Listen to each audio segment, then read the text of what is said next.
You have the right to remain silent. Anything you say can and will be used against you in a court of law. You have a right to an attorney prior to and during any question. If you can't afford one, the court will appoint one for you. Do you understand your rights? When the wolf is at your door,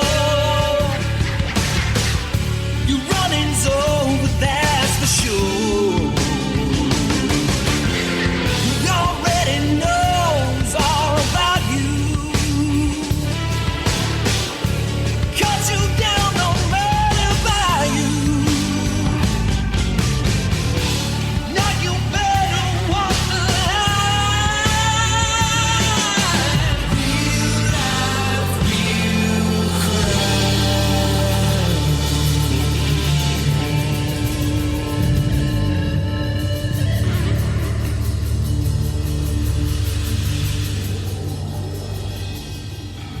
real Warning, this episode of Real Life, Real Crime, the podcast, may contain descriptions of acts of violence or that of a sexual nature and should be for people that are 18 years or older. Heed my warning, people.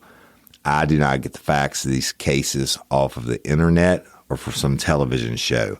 The facts I'm retelling you were presented to me by the victims of the crimes or the perpetrators who committed the crimes against the victims. My descriptions of the crime scenes, what I saw with my own two eyes. If you're going to get offended, please turn this podcast off now. Thank you. Hello, everybody, and welcome to this episode of Real Life, Real Crime, the podcast. It's Patron episode. As always, I'm your host, Woody Overton. Merry Christmas, y'all. If we owe you something, let us know. This episode, it's a homicide, and it occurred on Christmas Eve, 2005. And so let me give you some backdrop of what was going on in the story. The Christmas Eve, 2005, I was working as a detective for the Livingston Parish Sheriff's Office. And at that time, my partner was Brian Paul Smith, and we were on the night shift. And Brian is now the chief criminal deputy for the Livingston Parish Sheriff's Office. Good guy. We went to the academy together. We came up on the street together in the SRT, and then we actually worked in the detectives together before he went on to the training division, etc. But anyway, we're super, super tight. When you work the night shift, y'all, normally they don't mind. I mean, that's when most of the bodies are going to hit the ground and the good cases come out, etc. And, but Christmas kind of sucks. Christmas Eve. I mean, you can't drink and you can't party, and you just know, you better believe in that if it's a holiday and you want to do something with your family, you bet your sweet behind the body is going to hit the ground somewhere. You're going to get called out. Or if it was your, birthday or something special. If you had something special to do and you're on nights and you were to try to slide by, forget about it, because it wasn't going to happen.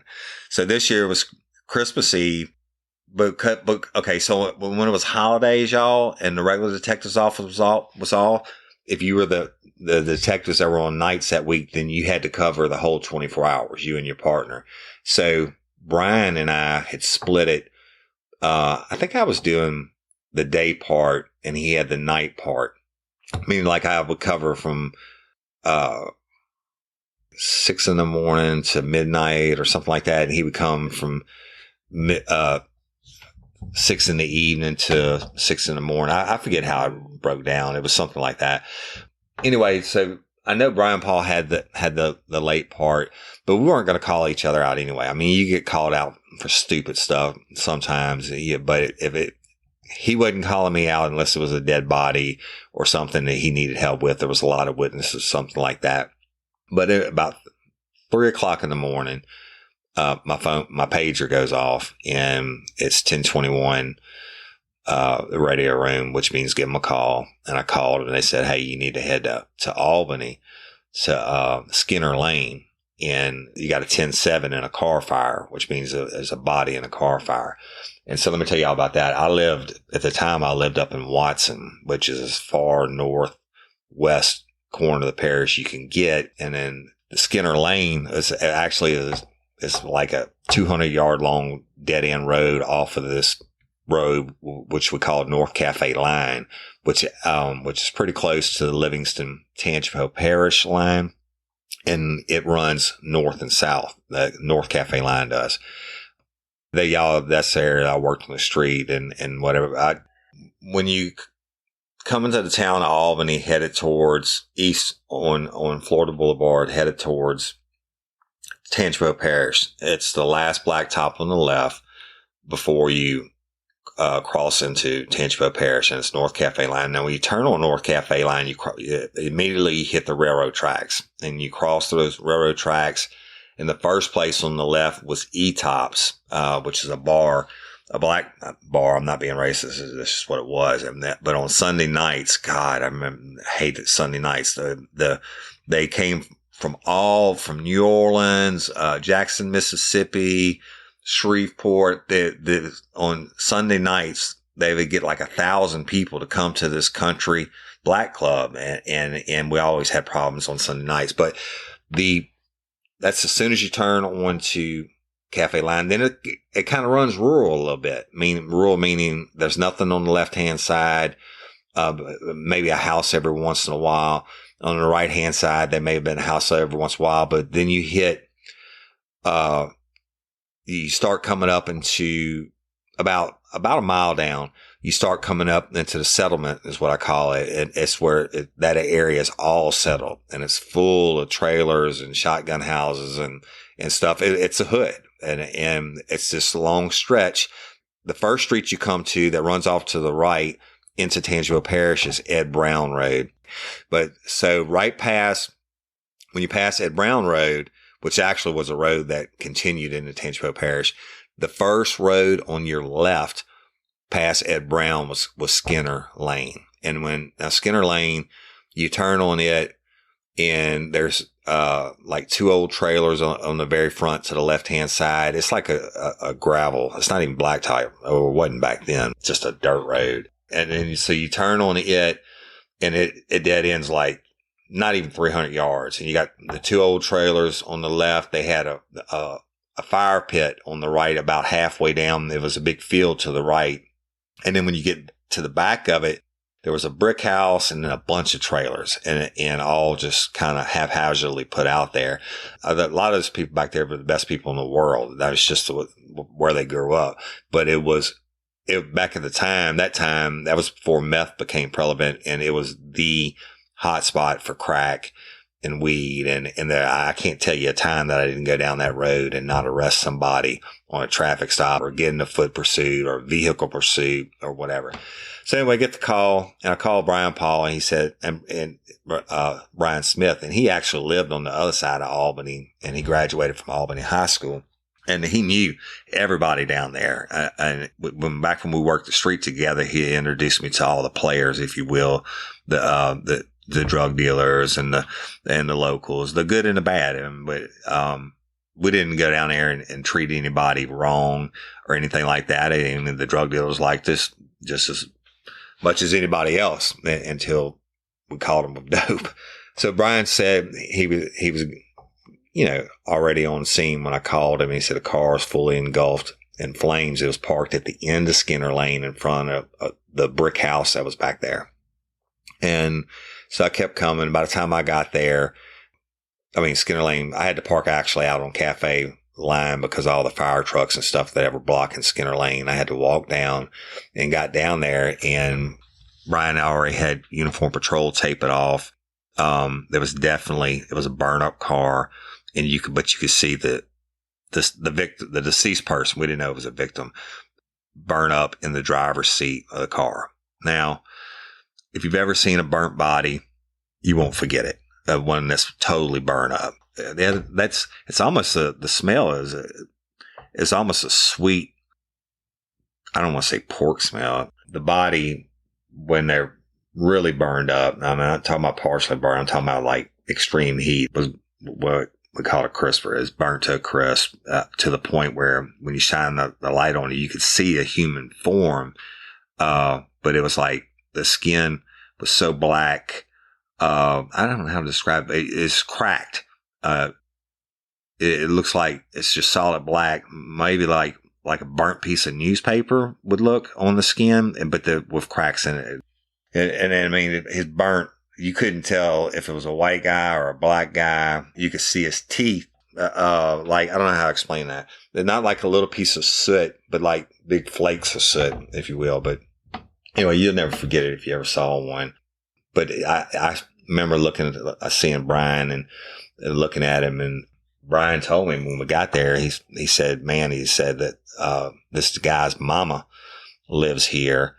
And he was able to run the license plate, which had melted off the car. And the deceased guy's name was Willie Jarrett, with 2 T's. And he said his mama lives here. He comes over I think this must have been a Saturday morning or Christmas that year, because on Fridays, Willie got paid. And Friday night, Willie would go out and have some drinks, but every Saturday morning he would take his mama fishing. Didn't matter how cold it was. But he didn't want to go into his mama's house after he'd been drinking, so he would always go there and just sleep in the car until his mama got up and came out, and then he took her fishing. So Brian had got all this information before I got there. And so when you can't say for sure, right, on the victim, but it's presumed that it was Willie Jarrett because it was his car, and he's at his mama's house like he is every time he gets paid, every single time. And so I mean, I'm like, okay, so we worked it, and there were a couple witnesses, and the one thing I'm not going to do is name the witnesses' names for obvious reasons later on. So we started kind of like just talking to the people on the street. We knew them. We'd arrested a lot of them, but we were cool with them. We didn't mess anybody over. And Brian knew them all, being from Albany, et cetera. So we talked to the witnesses, and they said that they had seen Willie pull in around, I don't know, 3:00 or something like that. And these were some witnesses that were standing at that fire barrel I told y'all about. And they saw him pull in, and then a little while later they saw the flames. I mean, because it's not that far from where the fire barrel was. But we're not thinking anything. I mean, they didn't see anybody supposedly at that time. They didn't see anybody or anything like that. So we're not hoping. We're kind of hoping it was just a car fire. Maybe the guy fell asleep with a cigarette in his mouth or something, and it was an accidental death. But we didn't have anything to go on to say that it was homicide. But naturally, we had to treat it as if it was a homicide till we could prove otherwise.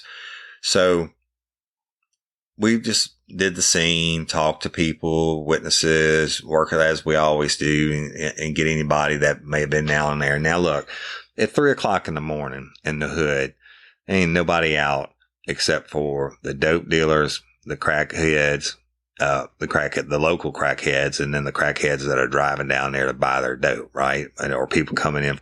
So it's not like we had a whole bunch of people to interview. And so when we wrapped it up, coroner came out. We took the body out, bagged it and tagged it, and sent it for the autopsy. And I went home. And that was a wrap. And Brian, but the autopsy couldn't get scheduled.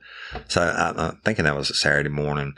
The forensic pathologist couldn't come do it till like the Tuesday after Christmas. So it was like several days. Hell, I forgot about it, to be honest with you. And we wrapped up our week of nights at the end of that Sunday night. Brian, Paul, and I did, and we were off Monday and Tuesday. Tuesday, I get the hit on the pager. It's Brian. Call me. I called him, and he said, "Hey, man," he said, "I went to the autopsy." He said, "It's a homicide." He said the dude was stabbed to death. So I'm like, fuck. And all right, so okay, I'm rolling. There goes our days off, right? So we went and met, and just got together and got the game plan together, met with everybody, and we knew we had to go down there and hit the hood hard and shake the trees. We had to locate our original witnesses and get them in, etc. And and find out what the truth of the story is, right? See if anybody wants to share more than they did that night. Our plan was go down, scoop them up individually of each other, the 3 witnesses, and bring them in and interview them separate of each other. And so we did that, and we brought them in, and the first one, this lady was the biggest crackhead on North Cafe line, but she was cool. She was cool. I guarantee you, if you catch her walking on the street, she also was a prostitute. And you guarantee you, if you catch her on the street, she was going to have what we call a horn, or what they call a glass dick, which is a crack pipe. She's going to have 2 things she was always going to have on her was a crack pipe and a razor blade. And she'd always tell me, they call me the wolf. She said, well, I ain't afraid to cut a MFer. And she would carry the razor blade, like the disposable razor blade. She would carry it in her mouth. And it's the craziest thing. I mean, I'd say, I don't want to say her name. I'd say, I'd pull over and say, what's up, girl? And she's like, I was out here working, trying to get my dope. And I'd call in dispatch and have them run warrants on her, make sure she didn't have warrants. And then, I talk to her, BS with her just on a day-to-day basis. And I'd say, show me your blade. And she'd whip this razor blade out on her tongue and whip it back in her mouth. So she was cool. I mean, she was a crack addict, lifelong crack addict, and a prostitute, but she was cool with us. And I've arrested her numerous times. And the other thing she loved to do, you knew she wasn't holding any crack when you came down the road and she saw blue and white coming. She would, well, I should say, I'm going to leave that. I'm going to retract that statement. She was a character, to say the least. But just because you're addicted to crack, and you're a prostitute, that doesn't make you a bad person. She still was a human being. She was a cool woman, and she always helped us out when she could. And this time she really helped us out because we didn't have anything. We had nothing other than the 3 of them at the Fire Barrel who saw Willie Jarrett drive in around 3 a.m. And then a few minutes later, they saw the flame. Well, problem with that wasn't true. There were 4 of them at the Fire Barrel, and this is according to her when we get her in. There were 4 of them at the Fire Barrel, and the other guy who they had admitted, his name was Brian Williams. Now, I've arrested Brian Williams numerous times, and he had a crack addiction, but he's a big dude. And I think he and Brian Paul actually played football together in high school. And then I've arrested Brian's brother, Ivy, numerous times at foot pursuits with him and all kinds of stuff. And hell, he worked as a trustee, washing cars at the jail and could detail a car better than anybody. So we had history with these people. But what she ended up saying was that Brian was there. And then when Jarrett pulled in, Willie Jarrett pulled in, he said, man, I'm going to go get me some money, for crack, and I'm going to go hit a lick. And, the other 3 stayed by the barrel, and she said that he went down there, and then a few minutes later, he came running back by, but it cut across the field. And then they saw him coming back across the field. He was carrying a gas can. And then within 20 seconds, they saw the big burst of flames and they didn't see him again. So probable cause, yes, certainly probable cause but then we had to flip the other 2. One of them was hesitant at first, and then, we kind of drug it out of him.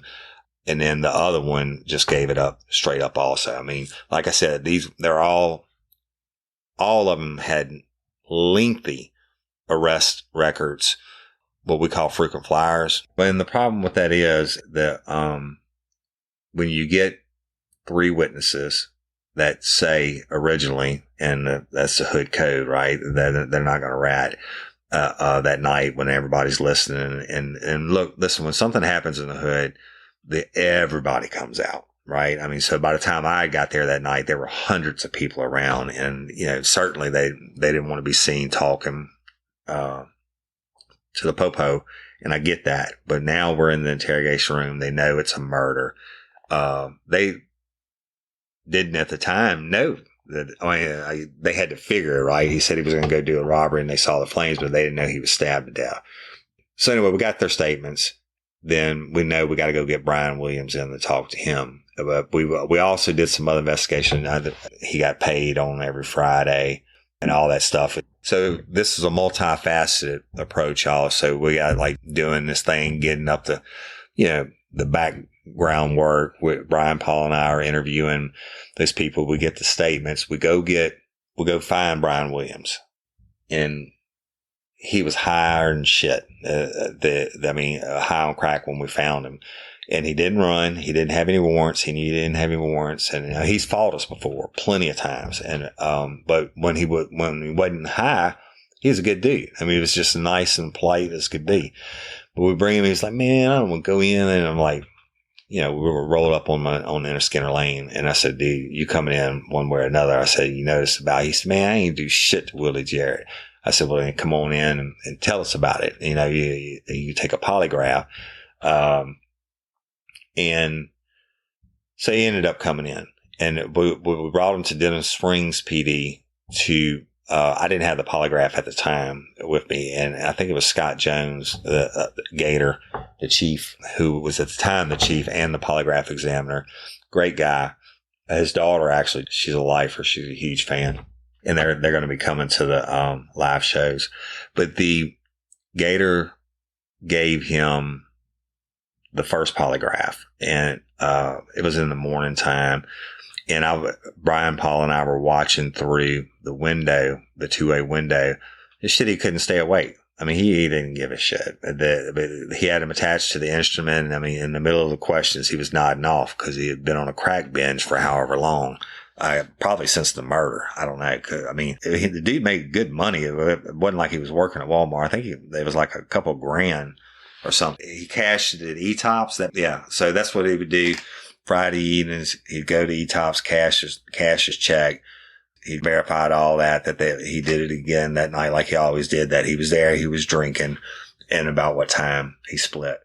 So you can buy a lot of crack with a couple grand, right? So anyway, Brian Williams is passing out during the polygraph, which Gator the only thing he could do is say inconclusive due to the examinee's failure to comply with the rules of the test. So basically, we had to bring him back to Albany and let him go to bed to go back and get him the next day. Went back, got him the next day, bring him in for the polygraph, and he absolutely failed it. And the questions were, did you stab Willie Jarrett? Did you stab Willie Jarrett Christmas Eve night? It was what we call a use-based test. It was a real short question test. And anyway, he showed deception indicated, wasn't cracking. I mean, he knew that he had no eyewitness to the actual stabbing. I mean, it was dark down there at the end of Skinner Lane. It's not like it's a lit subdivision street, etc. And he knew he'd burned up all the evidence and with the gas. And he's a frequent flyer. I mean, he's a killer. So we tried to flip him and whatever, but all we had were, the problem with the whole case is all we had were the witnesses at the fire barrel who he was with, and Jarrett pulls in. He says, I'm going to go hit the lick. And then they see him run across the field, coming back with the gas, car on fire. The problem with the case ended up being the witnesses. Two things, actually: the witnesses and the victim. Now, Willie Jarrett was a hardworking guy, but he's just a average Joe Schmo. His family didn't have any kind of political pull, and I think his mama was elderly, and he didn't have anybody else, any brothers or sisters to raise hell or whatever. But I'll tell you what, we made a warrant for Brian. And it was a good, solid warrant, probable cause warrant, based off the statement of the other three witnesses, what they saw, what Brian Williams said, I mean, he told them, and then, like I told you, him coming back with a gas can and running by and all that. Now, so we made the probable cause warrant, Brian Smith did, and we went and arrested him. We tried to flip him again. He immediately lawyers up, had the probable cause hearing, and hey ladies, are you feeling overwhelmed by hormonal changes? Well, you're definitely not alone. There are more than 1,000 hormone disruptors living in our environment right now. It's in your food, your water, the air you breathe, the clothes you wear, your skincare products. They all mess with your hormones. Then there's the natural hormone changes your body goes through, premenopause, menopause. And while it's a natural process, it doesn't mean you have to suffer through it. The good news is you don't have to suffer through it anymore, because now you have Hormone Harmony, a formula made only with herbal ingredients that are shown to reduce hormonal symptoms in women of all ages. Hormone Harmony is not just a hormone support and supplement. It's become a phenomenon. Women can't stop talking about it on social media. A bottle of Hormone Harmony is sold every 24 seconds. And the biggest benefit? Well, my wife says it makes her feel like her own self again. And that's what women mention over and over in the reviews. And there are over 30,000 reviews for Hormone Harmony. And for a limited time, you can get 15% off your entire first order at happymammoth.com. Just use code RLRC at checkout. That's happymammoth.com and use code RLRC for 15% off today. That's happymammoth.com and use code RLRC. Need parts now? O'ReillyAuto.com offers in-store pickup, same-day home delivery, or next-day home shipping. Get more parts your way at O'Reilly Auto Parts. O'Reilly Auto Parts. it was upheld naturally. I mean, it was, y'all, probable cause is not beyond a reasonable doubt. It's 50% plus one. That's all it takes for an arrest. But I had totally forgot about this case until yesterday. And I was thinking about what to do for y'all for like a Christmas related case. And I couldn't remember what happened. And so I was trying to look it up. And I couldn't find anything. I found a couple of news articles about us arresting him for the murder, et cetera. And finally I texted and I asked, and it came back that they never took him to trial. They never took him to trial. The DA said the witnesses weren't, not that they weren't credible, that they didn't believe him, but that the witnesses were bad witnesses, meaning that they take the stand, then the defenses get to say, oh yeah, well, how many arrests have you had? And they open themselves up. And so you have to remember these witnesses, they're known. I mean, they'll tell you, if you saw them today, they'll tell you they're a crackhead. They're not ashamed of it. The first problem with them is getting them sober long enough to be a good witness. Your second problem is like the lady I told you about, that she was she was cool with us, et cetera, but shit, we probably arrested her. I'm not lying like 50 or 60 times. Prostitution, possession of crack cocaine, possession of drug paraphernalia, resisting by running or whatever. And look, she had some battery charges on her, meaning, unwanted touching. With a weapon, she'd been, arrested for a stabbing before and stuff like that. And then the guys, they weren't any better. I mean, it was just, they had lengthy years and years and years worth of bad cases and charges against them, served prison time. The lifestyle, that's all they knew. And so they didn't prosecute because now the murder charge will never go away, y'all, but I don't think it'll ever move forward. Maybe different people will get in office one day. We're talking 15 years ago now, tomorrow night, that this happened. And, I don't know, but I understand where the district attorney is coming from when they put these witnesses on the stand that it's going to be easy to impeach them, if you will, to rip them apart. Because once they get up there to testify, then their whole history is open to be cross-examined by the defense. Problem with that is not everybody that's involved in murders are choir boys or angels. The only people that are there, like I said, at that time of the morning are people that are not very good moral, whatever you want to call it. And so certainly there's no school teachers hanging out on Skinner Lane at 3:00 in the morning. There's no librarians or and anytime there's a crime like that in that area, what I'm saying, especially that time of night, I mean, you don't get to pick and choose, I guess I would say, who your witnesses to crimes are.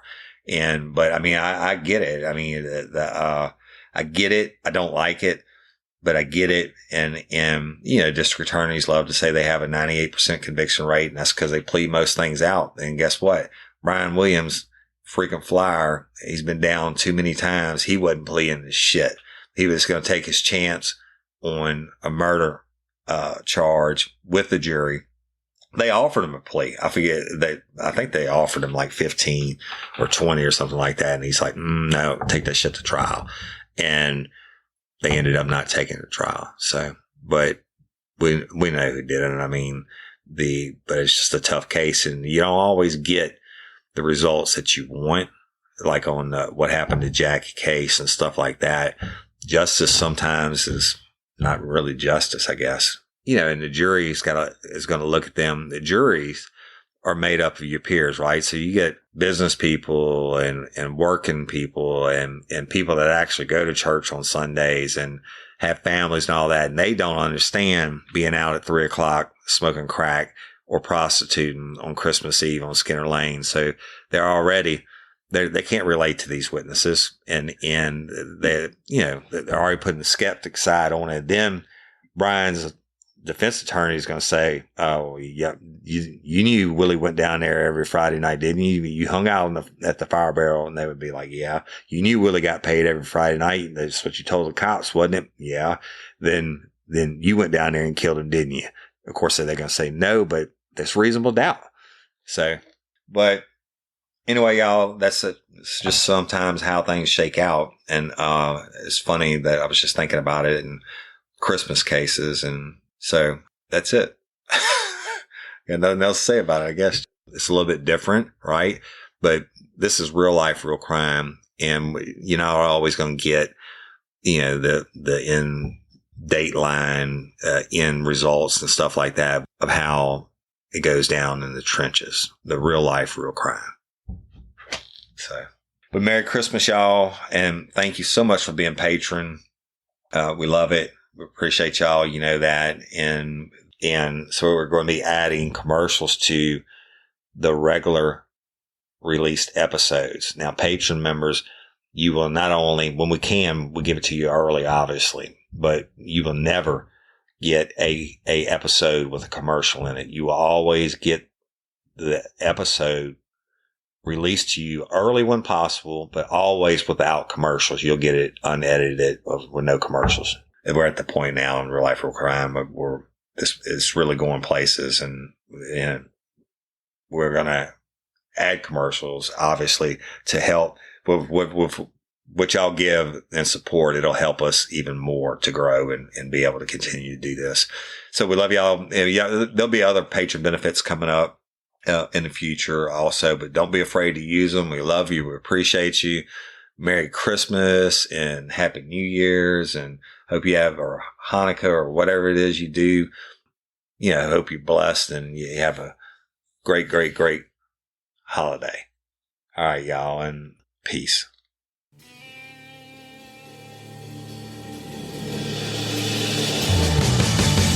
You have the right to remain silent. Anything you say can and will be used against you in a court of law. You have a right to an attorney prior to and during any question. If you can't afford one, the court will appoint one for you. Do you understand your rights?